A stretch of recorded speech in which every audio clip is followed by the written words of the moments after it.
Hello I am Mohammad Nahid Rana প্রতিবারে back नमस्कार, मैं विराट कोहली। आज आपसे एक ওহ ইয়েস, চান কপাল নাহিদ রানা। 10 কোটি রুপিতে এবারে রয়্যাল চ্যালেঞ্জার ব্যাঙ্গালোর ফাইনাল খেলবে নাহিদ রানা। বর্তমান বিশ্বের সবথেকে গতিময় বোলারদের মধ্যে একজন হলেন ডানহাতি এই ফাস্ট বোলার নাহিদ রানা। তিনি বর্তমান সময়ে দুর্দান্ত গতির সাথে সাথে ইয়র্কার এবং ইনসুইং আউটসুইং দিয়ে পরাস্ত করছেন বিশ্বের অনেক নামি দামি ব্যাটসম্যানদের। তাই তো এবারে রয়্যাল চ্যালেঞ্জার ব্যাঙ্গালোর তারা প্রথমবারের মতন চ্যাম্পিয়ন হওয়ার জন্য তাদের দলে ফেরাচ্ছেন নাহিদ রানাকে। 10 কোটি রুপিতে এবারে নাহিদ রানা খেলবে রয়্যাল চ্যালেঞ্জার ব্যাঙ্গালোরের ফাইনাল ম্যাচ।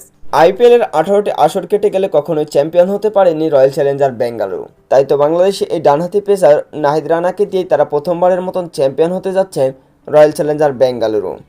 নাহিদ রানাকে নিয়ে অবশ্য লাইভে এসে বিরাট কোহলি তিনি বলেন, নাহিদ রানা হতে পারেন আমাদের দলের ট্রাম্প কার্ড এবং পাঞ্জাব কিংসের জন্য আতঙ্কের আরেকটি নাম হতে পারে নাহিদ রানা। তাই তো নাহিদ রানা যদি আমাদের দলে থাকে তাহলে দলটা হবে অনেক সমৃদ্ধ এবং শক্তিশালী। আমাদের স্বপ্ন একটাই, চ্যাম্পিয়ন হওয়া, আর চ্যাম্পিয়ন হওয়ার জন্য নাহিদ রানাকে প্রয়োজন। তাই তো ফাইনাল ম্যাচের আগেই নাহিদ রানাকে উড়িয়ে নিয়ে যাওয়া হচ্ছে রয়্যাল চ্যালেঞ্জার বেঙ্গালুরু শিবিরে।